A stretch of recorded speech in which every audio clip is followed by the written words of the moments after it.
Okay, hi everyone. So my name is Rachel Bruins. Thank you for joining the Money Matters workshop, and thank you for being patient just as I got everything set up. I am also joined by some colleagues in the admissions team who can jump in and help answer some questions, and you may see them pop up on the chat as well, so I encourage you to stay engaged. So to start, I want to talk about the cost of your education. So on the screen, you should see some numbers in blue bubbles. The $6,000 represents the average cost of tuition for university studies. The $13,000 represents the average cost for a student who chooses to live at home while pursuing post-secondary studies. The $18,000 represents a student who is living off campus, and the $23,000 represents a student who has the cost of an average student who's selected to live in residence during their studies. So you may not have started, okay, sorry, I'm just going to go back to a different screen here. Okay. And I think now you should be able to see the blue bubbles. And those blue bubbles, again, just represent some of the costs depending on your situation for the upcoming post-secondary year. So you may not have started to think about the cost of your education, but as you can see from my lovely comical image here, money does not grow on trees. That is wishful thinking. So as you start to think about where it is that you're going to be attending for your upcoming post-secondary degree, you want to start thinking about what your resources are and what your expenses are going to be. So this is where budgeting comes in handy. So it's a great idea for you to sit down now with your family and start having that discussion. Have your parents set up an RESP fund for you, so a registered education savings plan that is going to help fund your education. Have you been working throughout high school, or you're going to have a summer job that you can save some money aside to help cover some of your costs? What scholarships and awards can you access from your institution? And then you want to look at what those costs are. So what's the cost of tuition? And it is pretty standard across most institutions, depending on the program. Student fees, health and dental, books, getting a laptop, any school supplies, and then where are you going to live?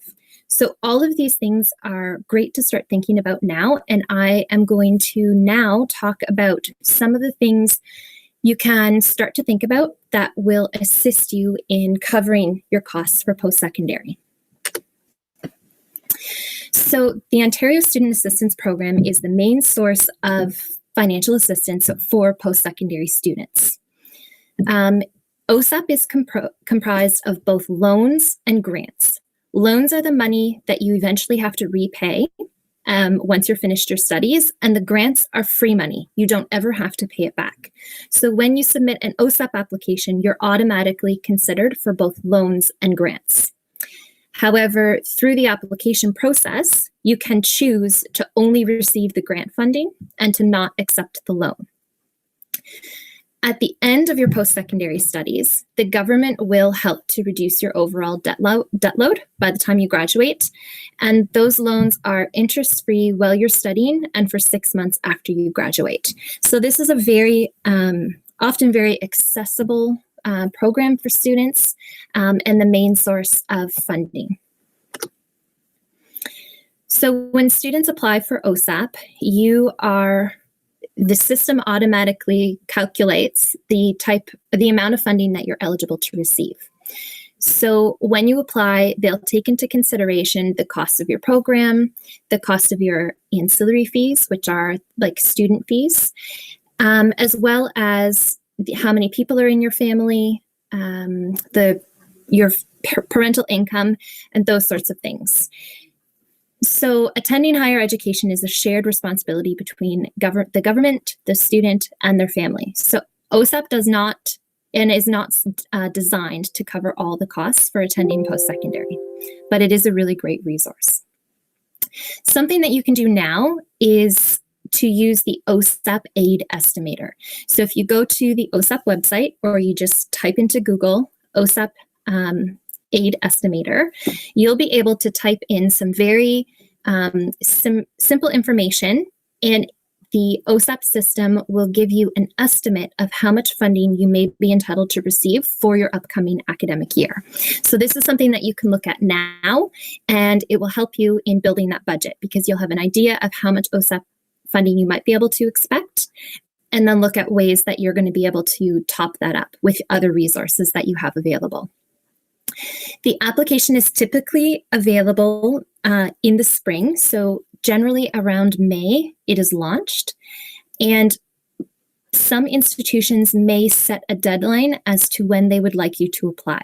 So it's very important to kind of read the messaging for your post-secondary institution to verify if there's a specific timeline that they would like you to have your application submitted. Most will encourage you to apply by the end of June, and that is because it can take anywhere from 6 to 8 weeks to process an OASP application. And the Financial Aid Office wants to ensure that the funding is available and ready to go by the time you start your studies in September. So just something to keep in mind. When you're applying for OASP for the first time, you'll set up an account. And with that account, you do have the option of linking your OASP application with your OUAC application. So OUAC, again, is the Ontario University Application Center. And when you link the two together, it just saves you time. So if you link it with your OUAC information, then OASP will automatically pre-populate your program information, the institution, and that sort of thing. So it just saves you a few steps, but if you don't link it, it's not necessary. And then funding is typically released in 2 installments. So generally you get 60% in September and 40% in January. So it's not all at once. It is done in 2 disbursements. And once you've applied, you'll be able to see how much funding you're eligible to receive for each of those disbursements. So for most of you, this should be your very first time applying for OASP consideration. So again, once that application is launched, you'll be able to apply online by going to ontario.ca/OASP. Once you go to this website, you'll register for the first time as a new user. You will complete an application. And that application is fairly straightforward, but if for any reason you have questions about a certain step, you're encouraged to reach out to your financial aid office so that they can provide you with some guidance. When you complete the application, you'll need your basic personal information and parental income information. So just be sure to have that on hand. Once you've submitted the application, you'll actually be given a list of documents to print off. Those documents will include student signature pages, parent signature pages, and other documentation depending on your situation. So if you've identified as a student with a permanent disability, for example, you'll be required to submit proof of that disability through an OASP-specific document. But again, all of that is made clear once you submit an application and once you're actually in the system. That documentation is then uploaded to your OASP account for the financial aid office to view. So once you complete the documentation and you sign it, you'll upload it back to the OASP system, and then it goes into a work queue where the financial aid office works through those documents and eventually gets your application ready to go. And then you can continue to check the status of your application online, and you'll receive different updates as any changes are made to your application. One of the steps that you have to complete after filling out your OASP application is the Master Student Financial Assistance Agreement. So this appears under the list of required documents. And the Master Student Financial Assistance Agreement is essentially your lifetime loan agreement. So all students must complete it. Once you complete it, you won't have to do it again. So it will remember that information. And you complete this process electronically through the National Student Loan Service Center website. So you'll, again, the instructions are very clear once you've completed the OSAP application. But essentially, this piece basically says, yep, you agree to all the terms and conditions within OSAP, and you will provide your banking information so that once your OSAP funding is released, the National Student Loan Service Center will direct it appropriately to either your institution or to the student's bank account.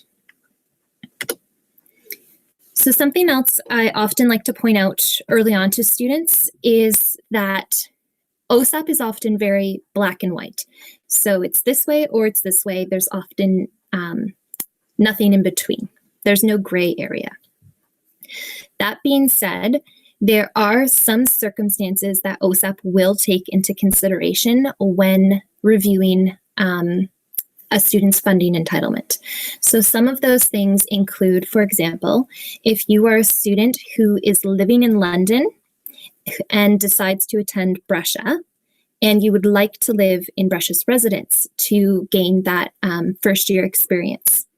OSAP does not automatically assumes that if your family lives in London, you're living at home. So there's an appeal where you can be considered for living costs since you're living in residence. So that's an appeal process, and essentially you're just writing a letter to indicate that you don't live at home with your parents. The institution verifies that, yes, you're paying for residence fees, and they can process or update your OSAP application. Right now, we're definitely seeing a lot of cases where a student's parental income information is very different from what it has been in the past, again, just as a result of COVID-19. So there's a special appeal where a student can submit an estimated parental income for the current academic year instead of using past income information from the previous year. Step-parent review, so if you're a student whose biological parent has remarried and that step-parent does not necessarily support your education because they have children of their own from the previous marriage, for example, we can take that into consideration. So again, there's different circumstances that OSAP will take special consideration for, and if you feel that you have a very unique situation, I encourage you to reach out to your financial aid office when the time comes, just to see if there's any appeals that you can submit. So aside from OSAP, which is the main source of financial assistance for most post-secondary students, the next thing you can look at is what your institution can offer in terms of financial assistance. So I've outlined some of those on the screen. So there's entrance scholarships and awards, bursary assistance, work-study programs, on-campus employment, and emergency funding. I'll go into detail about the first three. Emergency funding, I'll just speak to now and say that once you have started your post-secondary studies, if at any time you find yourself in a financial crisis, so you've depleted the resources that you had and you're not sure how you're going to pay for groceries this month or pay for rent in the upcoming month, you're encouraged to, again, reach out to your financial aid office at the institution that you're attending and inquire about emergency funding or any type of assistance that they can provide to you in that financial crisis. So they are there to support you through your post-secondary studies, and we don't know about your situation unless you reach out to us. So each institution will vary in terms of funding that they have available. So I encourage you to take a look through the view books, take a look at each institution's website, and start to gain that information so that will aid you in your decision process. So one thing I encourage students to consider for institutional aid is look at what are the automatic awards. So there's often awards that are automatic, meaning there's simply that you don't have to apply for them. And then there's the awards or scholarships that actually require an application. So start to explore those. Make sure you're aware of important due dates. For automatic awards and scholarships, it's important to consider whether this is a one-time scholarship or does it have the possibility of continuing. Again, it varies at each institution, so I encourage you to look at that because that right there can assist you with the cost of your tuition, potentially for your 4 years. So within Brescia, I will highlight some of our entrance scholarships. So these entrance scholarships, again, are automatic. You do not need to apply for them. They come with your offer of admission and they are based on your final admission average. The entrance scholarships at Brescia start at a minimum 80% and you're guaranteed $1,000. The higher your average, the more money that you are able to receive from us. So for example, a student coming in with a 95 or above admission average is eligible to receive $4,000. The other thing I will point out is that these scholarships have the potential to continue. So that means at the end of each academic year, a student needs to maintain a minimum 80% average on their full-time course load in order to have that scholarship renewed. So again, for that student coming in with a 95% average, they're eligible to receive $4,000. And at the end of your first year, you only have to maintain a minimum 80% and you'll still receive that $4,000 that you came in with. So essentially you're locked in whatever you came out of high school with. So it's great if you're able to do what you can now to keep that average up. And again, these scholarships can really assist with decreasing the cost of that tuition. So are there other automatic awards that an institution can offer you? And again, you won't know until you read through the view book or take a look at their websites or inquire through the admissions office. So another form of automatic awards that we have at Brescia are program-based awards. So these program-based awards are, again, automatic. They come with an offer of admission.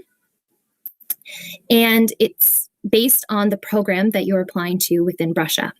So arts and humanities is $1,500, family studies, $250, foods and nutrition, $1,000, BMOS, or management and organizational studies, $250, and then social sciences, $250.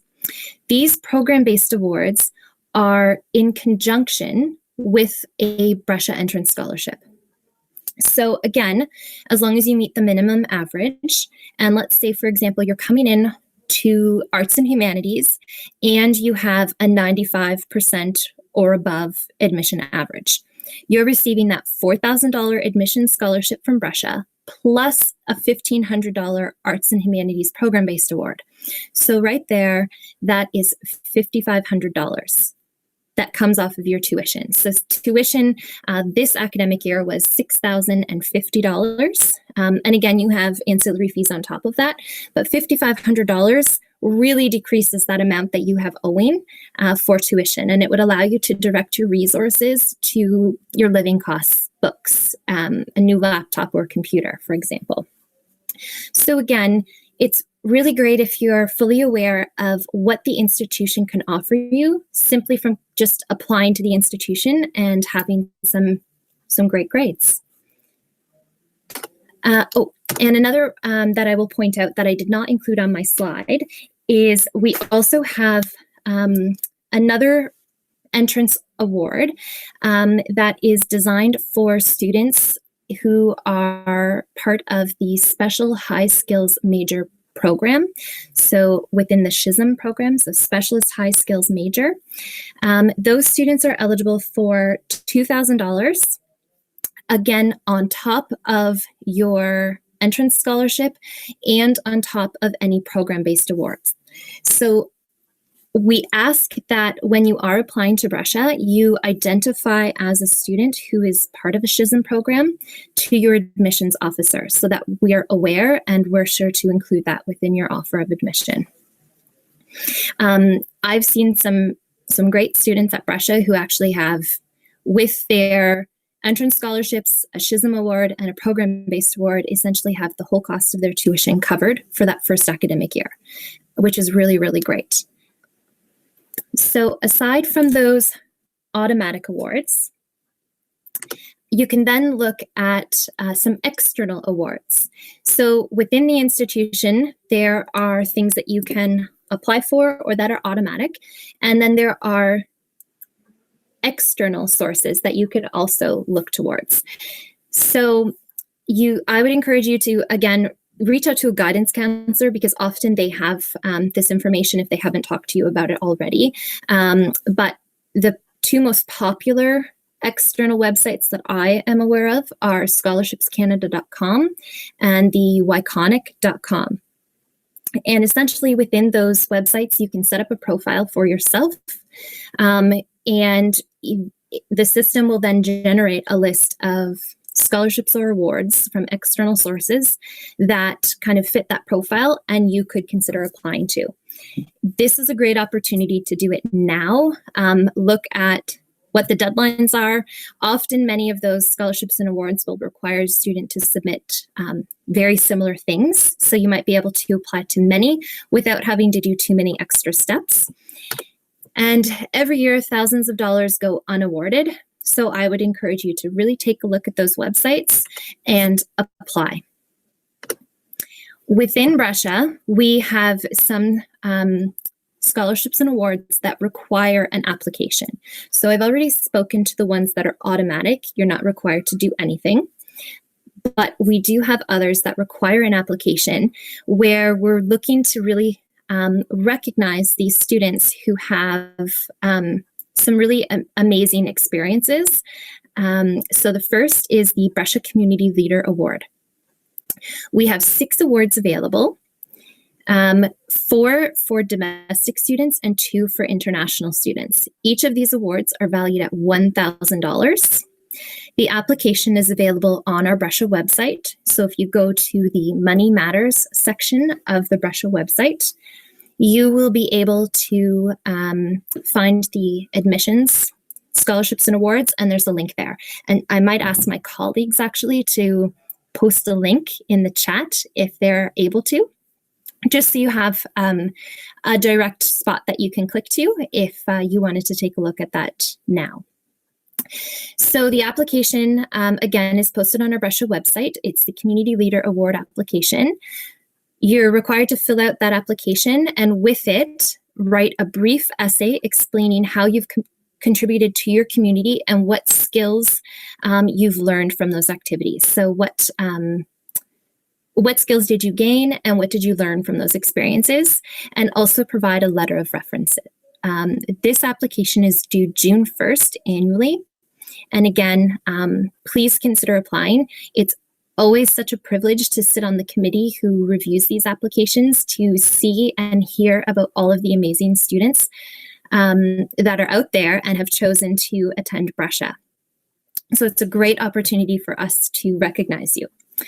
The Brescia Community Leader Award, the Brescia Lead Excellence Award is a award valued at $5,000 and is open to either an international or domestic students. The application again is posted on the Brescia website.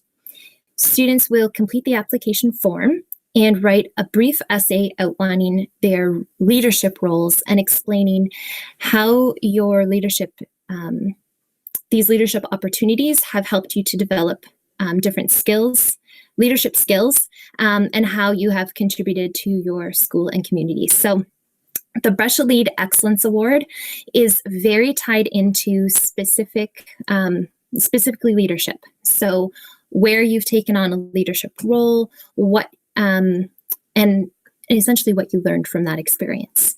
So With that, you will also include 2 letters of reference at minimum, and the deadline for this application is May 1st annually. So again, these applications are currently on the website for you to view. The applications have not, I don't believe, have been updated yet for the 2021-2022 academic year.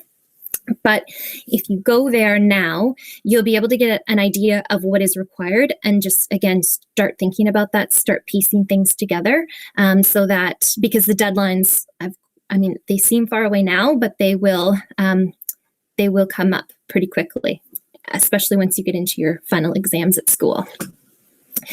So those are some of the application or awards that we have at Brescia that do require a separate application. And again, I encourage you to apply. So once you're here at Brescia, so now you've looked at all those things that are based on students entering for the first time. But once you're actually on campus or at a different institution, you then want to explore what other financial aid is available. So this, for the most part, this will include bursary assistance and work-study assistance. So a bursary is free money. Again, you don't ever have to pay it back, but it is based on, you do have to demonstrate financial need. So each institution will have a different way of applying, but for the most part, it's usually an application form that asks you to provide your expenses, your resources, so essentially like a budget, and then we look to see how that balances out. So how much OSAP are you receiving? Where are you living? And is there a shortfall? And that's where a bursary can provide that extra assistance. And again, it's free money. You don't ever have to pay it back. So I would highly encourage you to look into that once you select your institution. The second is the work-study program. So this is generally an opportunity for students to work part-time while on campus. And again, you generally have to demonstrate financial need. The work-study program provides opportunities for students to work alongside faculty and staff in various positions. And the nice thing with this program is that it's flexible. So you're a student first and work comes second. And that's one of the nice things about this program. So again, check the website for each institution that you are considering to figure out the application process and important deadlines for many of these programs. At Brescia, our work-study program is called the Bold Works program. And this is, again, the positions I can speak to. So again, it's working alongside faculty and staff. You could be working alongside a faculty member. So for example, a student in the Foods and Nutrition program who's approved for the work-study program may decide to work alongside one of our Foods and Nutrition faculty members, assisting them with their research. So this is really great hands-on experience, and it looks wonderful on a resume, especially for students who are applying for internships or master's programs.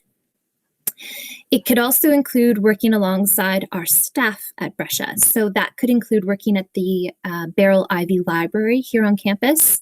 It could involve working with our international coordinator, our registrar's office. And again, the roles vary every year. Generally, a student will apply for the program.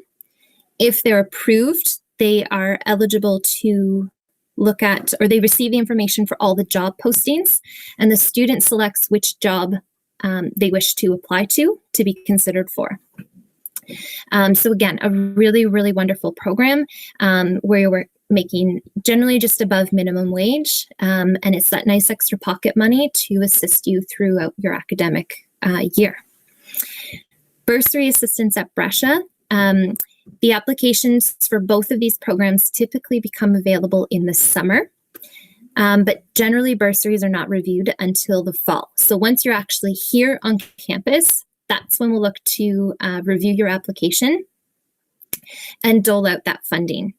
A bursary can vary anywhere from $500 to $2,000. And again, it just depends on your individual circumstances. But the bursary can take into consideration things that OSAP does not necessarily take into consideration. So that's an opportunity for you to make your financial aid officer aware of those special circumstances, if there are any, that perhaps maybe we should be made aware of when we're assessing your application. So that's bursaries and work study. And again, check your school website for deadlines and info on how to apply, because each institution will vary.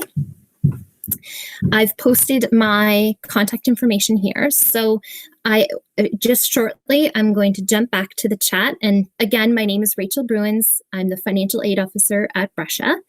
My email address is listed there, brfinaid@uwo.ca.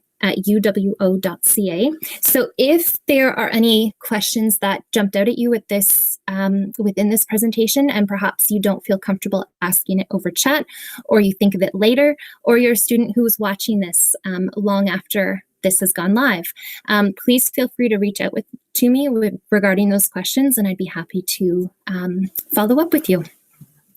So I will stop sharing that.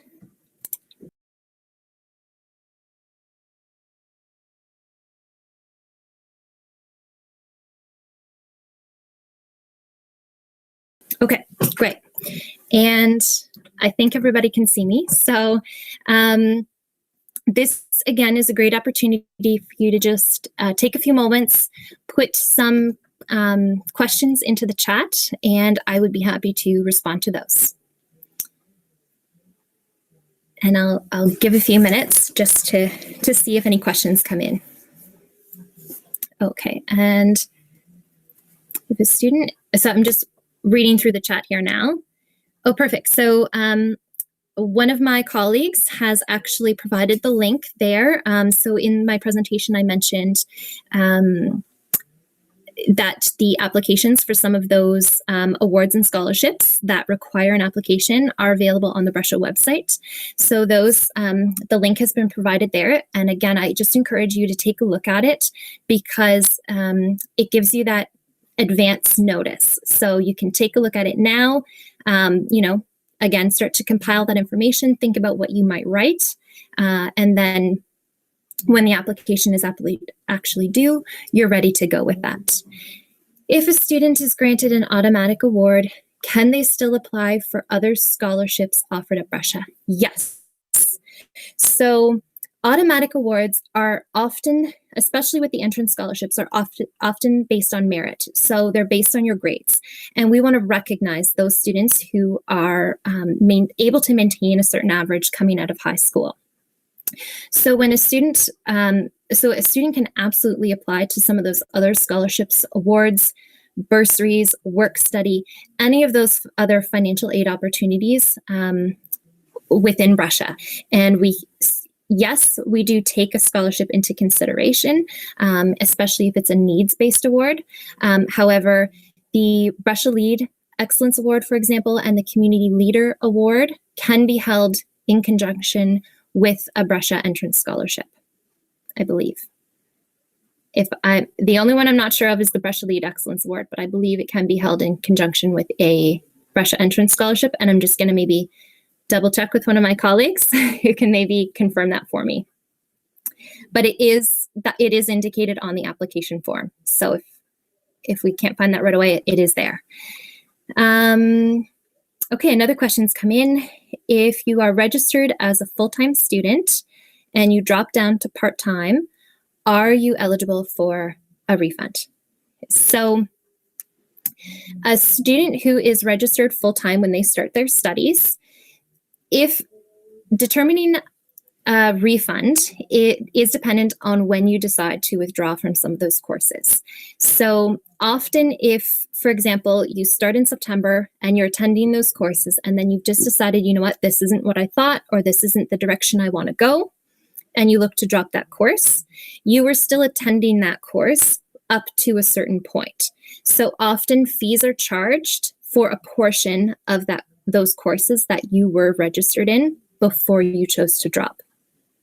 So often what we encourage students to do, and when your students who are in this situation generally are in touch with one of our staff members, whether it's academic advisor or a member of our Hive team, and they will be sure to connect you to our fees officer or to myself, especially if you are an OSAP student, to discuss those potential financial implications before you make a decision whether or not to drop.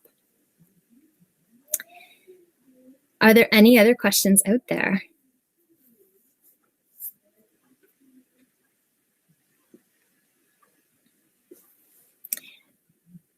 So again, there are lots of different financial aid opportunities available to post-secondary students. And I would just encourage you to start thinking about some of those options now, particularly what I've covered in the presentation. So have that conversation with your parents, start to set up a budget, and get an idea of what those expenses might be and what resources you have.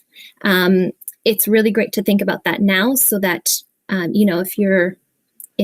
if you don't quite have the funds that you thought you might have for the upcoming year, then you can start to explore some of those other options like bursary assistance. And you can get in touch with the financial aid office to discuss some of those, your specific situation. So again, sorry, I'm just going to cough. Sorry. So again, my name is Rachel Bruins. I am the financial aid officer at Brescia University College. If at any point in time you have any questions that you have thought of either now or at a later date, please feel free to reach out to a member of our admissions team. They can then direct your question over to me, or you can reach out to me directly at brfinaid@uwo.ca. So thank you so much to everyone who was able to hop into this live session. And thank you to any students who view this later on. Thank you, everyone, and good luck with those decisions. Take care.